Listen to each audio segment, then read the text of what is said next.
Nous sommes à présent en compagnie de Sophie. Bonjour Sophie. Bonjour. Merci d'être avec nous en direct des États-Unis. Sophie, on va parler un petit peu de votre parcours et évidemment de l'hypercachère où vous étiez. D'abord, je voulais vous remercier d'avoir accepté de témoigner. Je sais que vous avez très très rarement témoigné, raconté ce qui s'est passé ce jour-là. Donc merci de votre confiance. Sophie, avant qu'on parle de ce jour, de janvier 2015, je voulais que vous nous racontiez un petit peu quelle était votre vie à ce moment-là, votre âge, votre parcours professionnel, enfin ce que vous avez envie de me raconter là-dessus. Écoutez, j'ai eu un parcours classique, on va dire. J'ai fait mes études à Paris, j'ai fait des études de droit. Ensuite, très rapidement, je suis rentrée dans l'administration pénitentiaire, protection judiciaire de la jeunesse, une vie bien rangée, une famille, des enfants, un travail régulier, rien de plus classique. Pourquoi vous avez eu envie de travailler dans l'administration pénitentiaire et la jeunesse? J'ai toujours voulu travailler dans la justice. Après mes études de droit, je me suis posé la question est-ce que je voulais être magistrat ou autre. Et puis après, j'ai passé des concours et j'ai travaillé pour l'administration. Donc, et j'ai toujours voulu travailler pour le service public. Voilà, me rendre utile. Et c'était une vocation. C'était une vocation. Sophie, racontez-nous, vous aviez l'habitude d'aller dans ce magasin, dans l'hypercacher de la Porte de Vincennes? Tout à fait. Mmh. Tout à fait. J'y allais régulièrement. J'y allais aussi avec mes enfants. Et je me souviens, cette semaine-là, j'y avais été 2 fois. Et là, il manquait quelque chose pour Shabbat. Donc, j'avais décidé d'y aller en quittant plutôt mon travail. Donc vous quittez votre travail, vous arrivez devant l'hypercacher, vous rentrez dans le magasin. Est-ce que ça fait longtemps que la prise d'otage avait commencé? Quelle a été la première image finalement que vous avez vue quand vous êtes rentré? La première image que j'ai vue, malheureusement, c'est une première victime. Mmh. C'était Johan Cohen.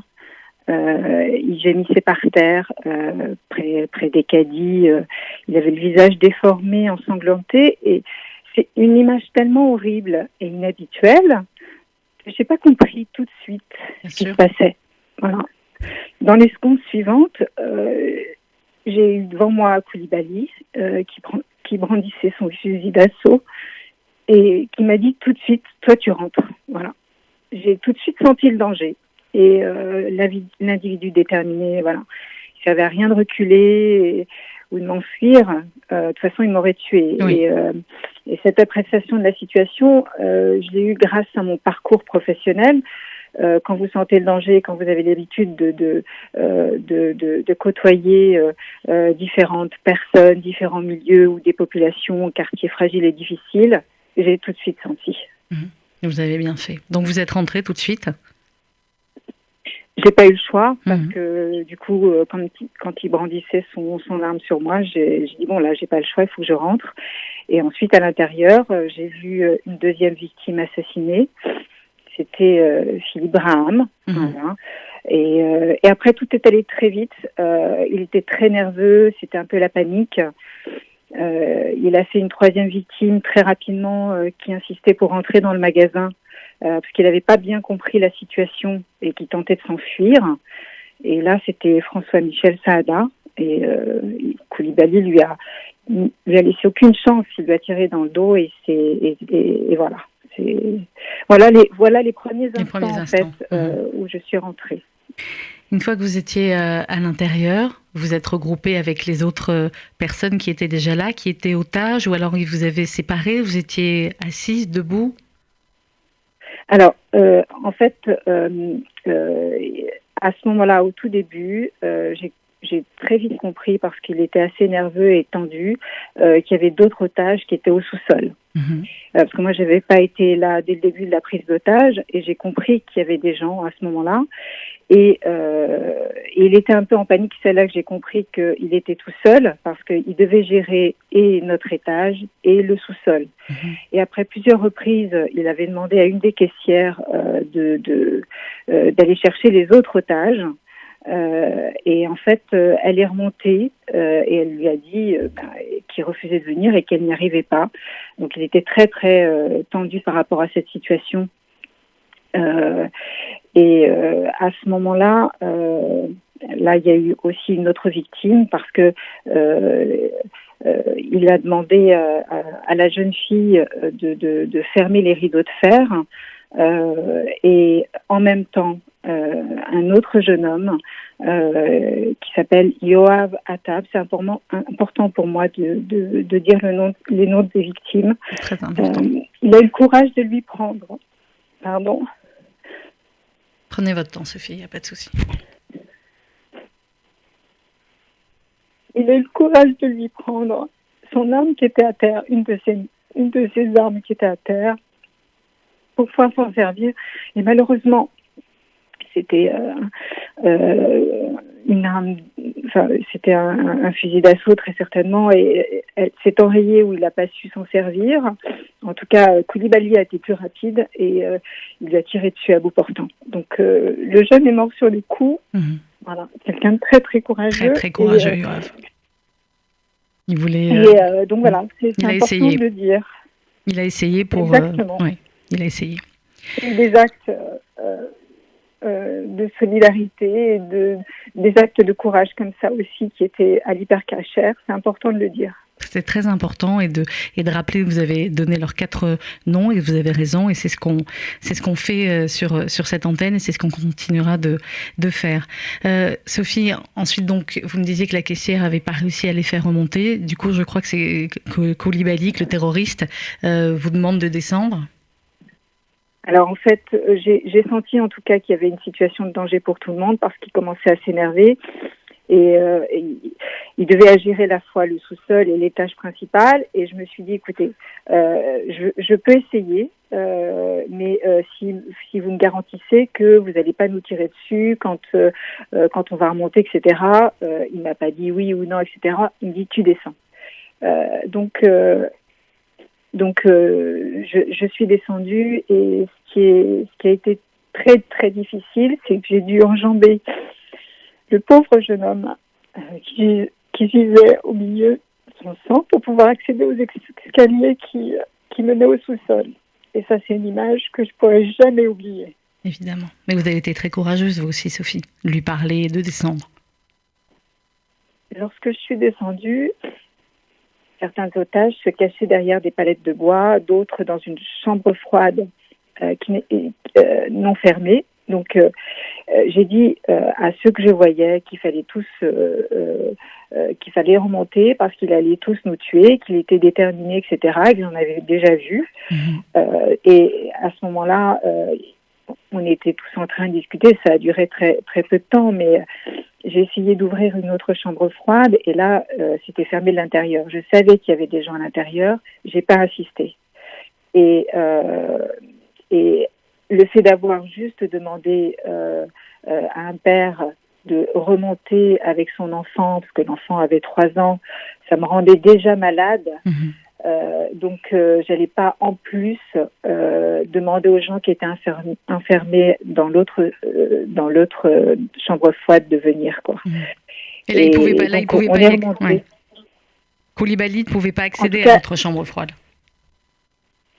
En tout cas, elle était fermée de l'intérieur. Quand moi, j'essayais de pousser la porte une première fois, on sentait qu'il y avait une résistance, etc.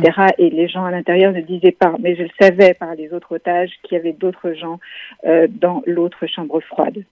Et quand on est remonté, le jeune père a voulu prendre aussi, il a voulu faire aussi autre chose et prendre un extincteur. Je lui dis, mais qu'est-ce que vous faites? Il me dit, avec son enfant, j'ai dit, vous posez cet extincteur tout de suite. J'ai dit, il va vous tirer dessus sans problème. Je dis, vous Il vient de prenez le votre faire. enfant, vous le mettez derrière, et on est remonté comme ça, et j'ai dit à Koulibaly, on remonte, ne tirez pas. Et à ce moment-là, il nous a mis tous, quand il a vu les otages remonter, il nous a mis tous en ligne sur un des côtés du rayon, en s'asseyant sur les caddies, et il m'a posé la question, il n'y a plus personne? J'ai dit non. Et j'ai eu beaucoup de chance qu'il ne soit pas redescendu Mais vous, pour vérifier. Ouais. Vous en avez sauvé quelques-uns en disant non. Je sais pas, mais en tout cas, la culpabilité m'est restée longtemps sur le fait d'avoir fait remonter un enfant de 3 ans. Parce que je sais pas si je me serais pardonnée s'il arrivait quelque chose. Et c'était pas vous n'aviez pas le choix. Je comprends très bien ce que vous dites, mais voilà. Une fois que vous étiez remontée, Sophie, vous avez donc tous mis, après vous nous avez dit en ligne, etc. Qu'est-ce qui se passait? Qu'est-ce qui se disait? Est-ce que vous arriviez à parler avec les autres otages? Est-ce que la sidération, la peur, l'angoisse faisait qu'on n'arrivait pas à parler avec les autres? Il nous avait dit directement, après avoir assassiné donc le jeune Yoav, que maintenant vous avez vu ce que je suis capable de faire. Oui. Donc de toute façon, on avait tous vu. Et puis, on a eu la chance, en fait, que Koulibaly fasse des allers-retours dans un bureau adjacent. On savait qu'il parlait avec ses complices. On savait qu'il parlait avec des journalistes aussi. Avec la police, ça a été difficile de se mettre en contact avec. Mais en tout cas, il faisait des allers-retours. Et il nous avait demandé nos pièces d'identité. Il nous avait demandé aussi de nous donner nos portables. Oui. Et les portables, il les avait mis dans une boîte en carton. Il les avait laissés. Et quand il était dans le bureau, certains otages faisaient le guet et d'autres prenaient les appareils, les téléphones, pour pouvoir appeler à l'extérieur, les familles, etc. Voilà. Et donc ça, c'est aussi un autre moment de solidarité. Tous n'ont pas appelé, mais ceux qui ont eu le courage d'appeler, on a pu joindre nos familles à ce moment-là.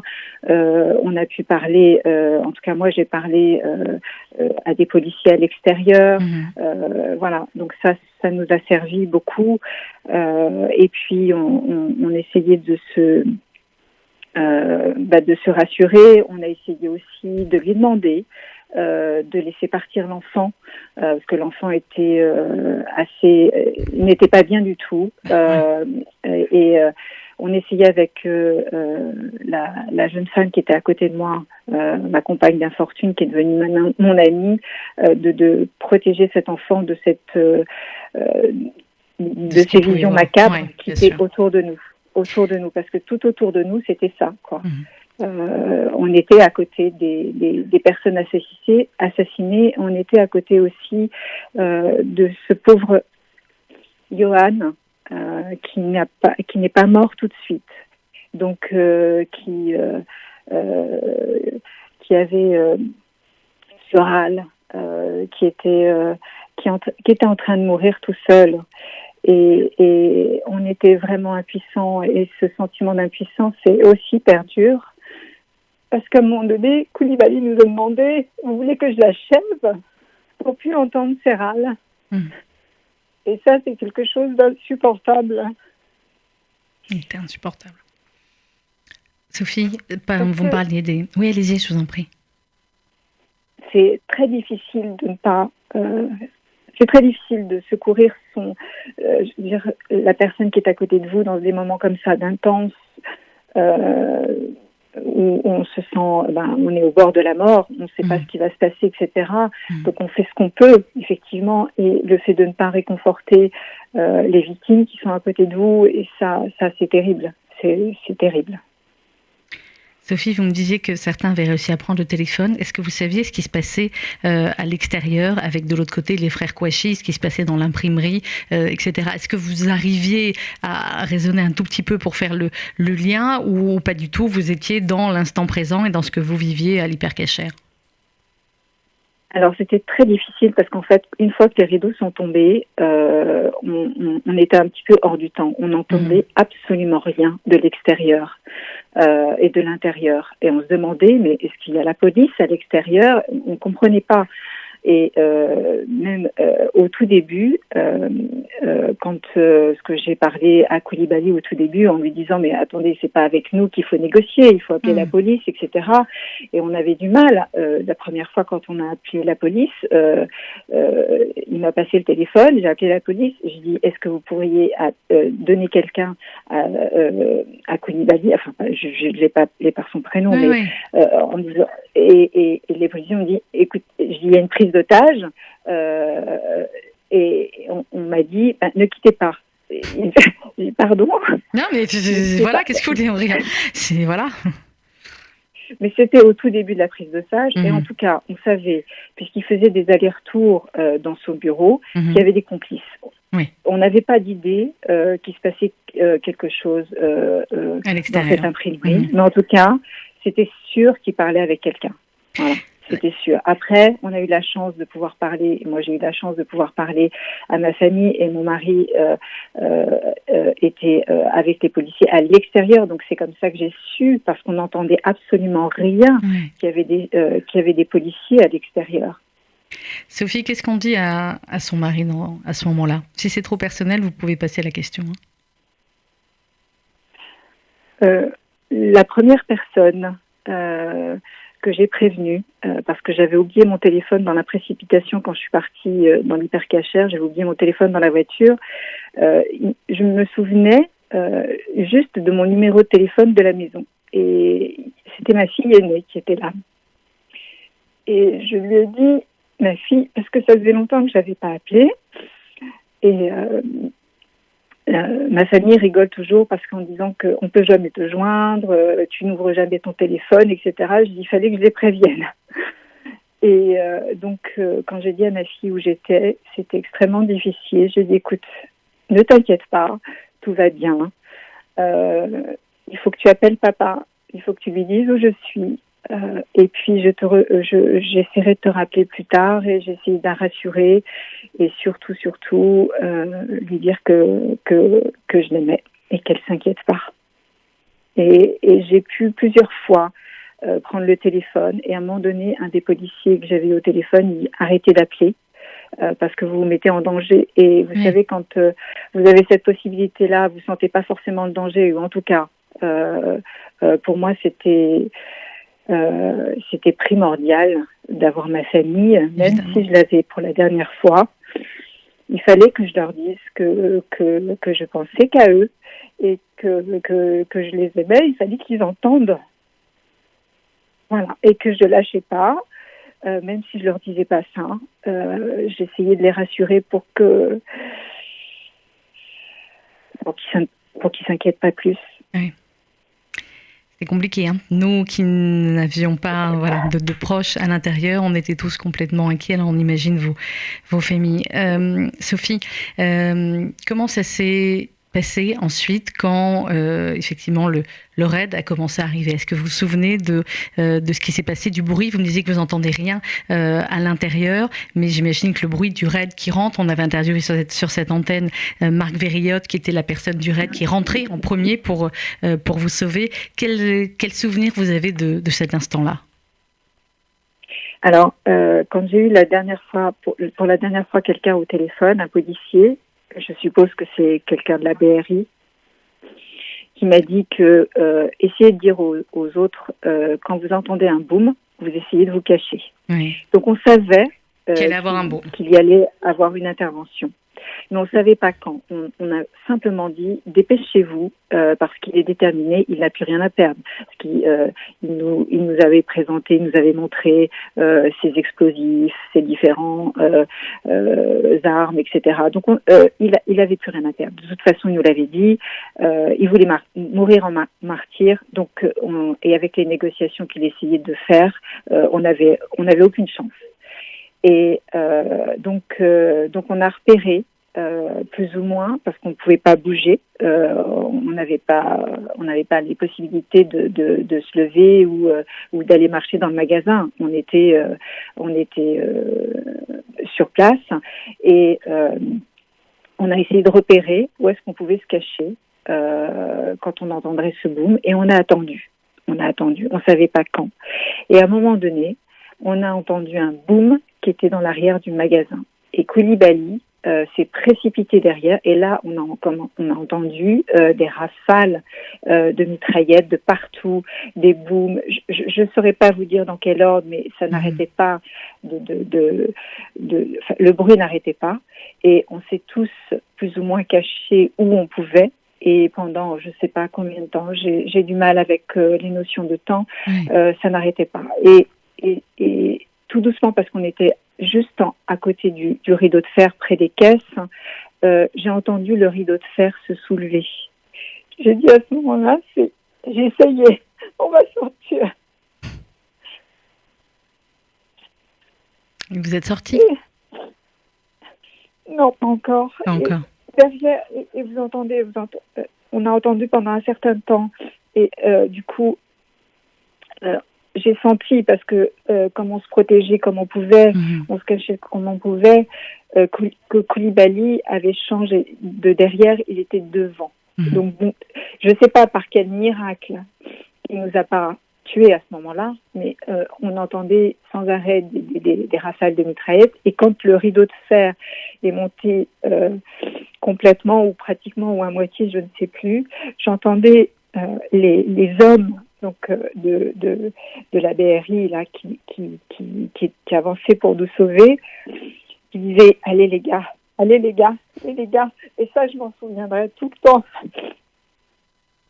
Et ils sont avancés par groupe et tous ensemble, aussi courageux, et à ce moment-là tout s'est arrêté, les explosions, les machins.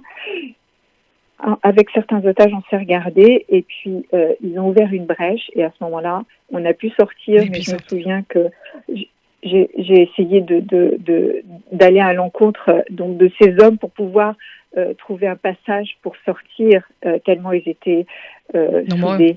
Et soudés, oui. C'est une chaîne. Exactement.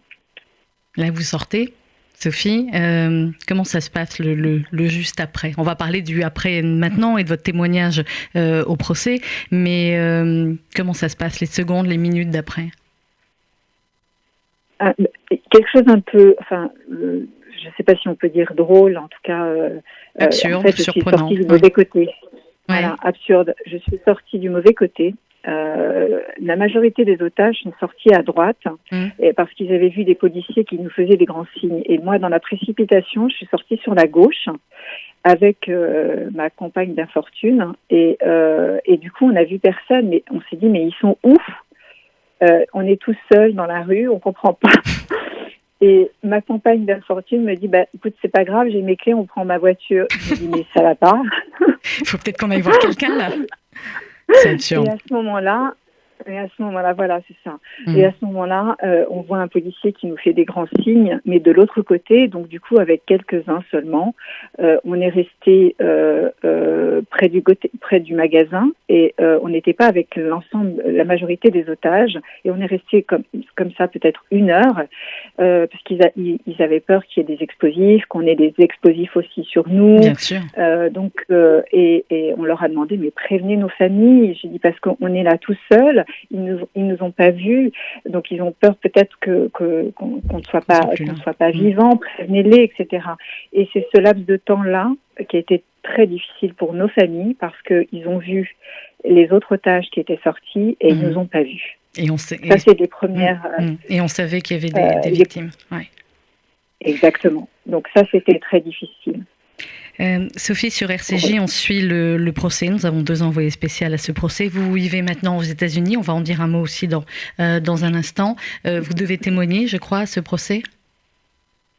J'espère. Pourquoi vous me dites j'espère? En tout cas, parce que c'est toujours difficile, on va dire, d'un point de vue technique, de pouvoir témoigner d'un pays étranger. Donc pour l'instant, j'attendais. J'ai eu une bonne nouvelle ce matin, donc j'ai la possibilité de témoigner de l'étranger. Donc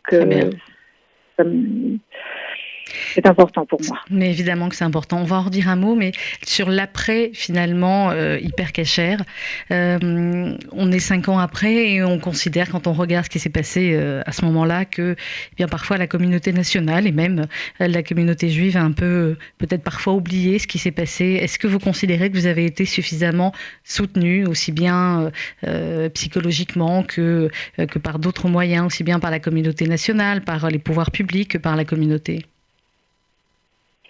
Alors, j'ai eu la chance d'avoir une famille soudée. J'ai beaucoup de chance. C'est grâce à ça que je m'en suis sortie. Et puis, on a été pris en charge psychologiquement, chacun d'entre nous. On a vu plusieurs psychothérapeutes, etc. Après, effectivement, on a été touché par l'élan national pour après les attentats de 2015, Charlie Hebdo, la police aussi, même si on n'en parle pas beaucoup et aujourd'hui on commence à en parler. Et puis nous, après après un tel traumatisme, de toute façon, la vie, elle bascule. On ne peut pas se comporter comme si rien ne s'était passé. Comment vous dire, mon quotidien, il m'apparaissait complètement insignifiant, insupportable. Voilà. Et donc du coup, les solidarités qui peuvent se mettre en place à l'extérieur, vous n'êtes pas forcément touchés. J'ai vu effectivement après qu'il y a eu la grande marche, etc. Mais j'étais tellement mal que c'était impossible pour moi de prendre part à ça. Et voilà, c'est en tout cas pour les victimes et les familles de victimes, le traumatisme reste. Vous apprenez à vivre avec. Le temps est suspendu d'une autre façon. Je ne sais pas si je réponds à votre question. Si, vous répondez très bien à ma question. Vous avez décidé de partir vivre aux États-Unis, Sophie, après cela. C'était plus possible de vivre en France pour vous? Ou c'était plus possible de vivre aux alentours de ce lieu?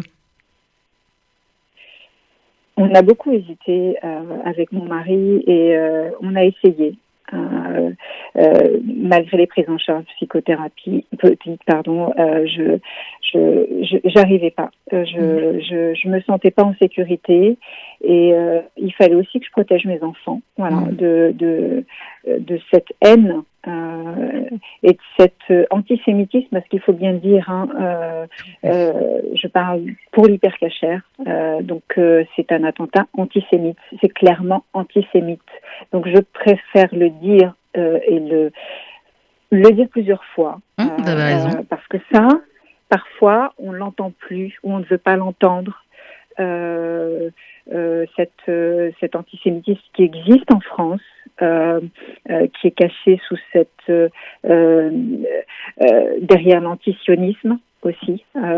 Donc, je n'arrivais pas à reprendre mon quotidien. Je ne me sentais plus en sécurité. Il fallait que je protège mes enfants. Et donc, ça a été un véritable déchirement pour moi de dire à mon mari, je ne peux plus vivre là pour le moment.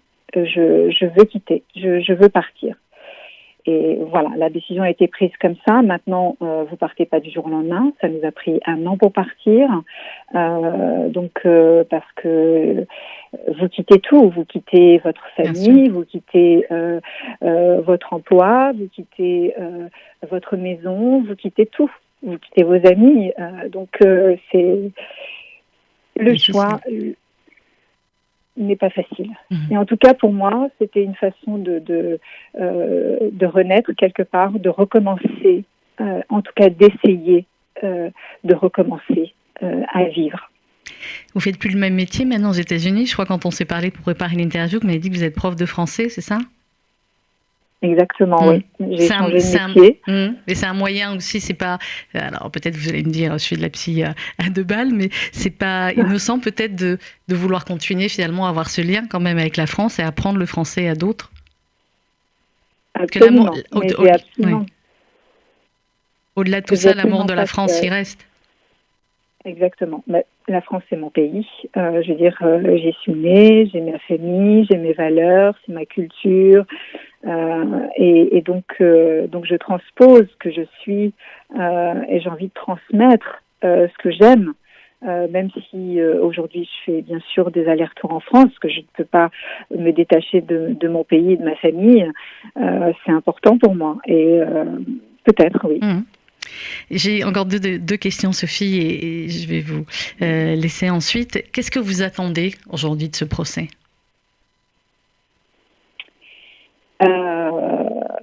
J'attends de témoigner.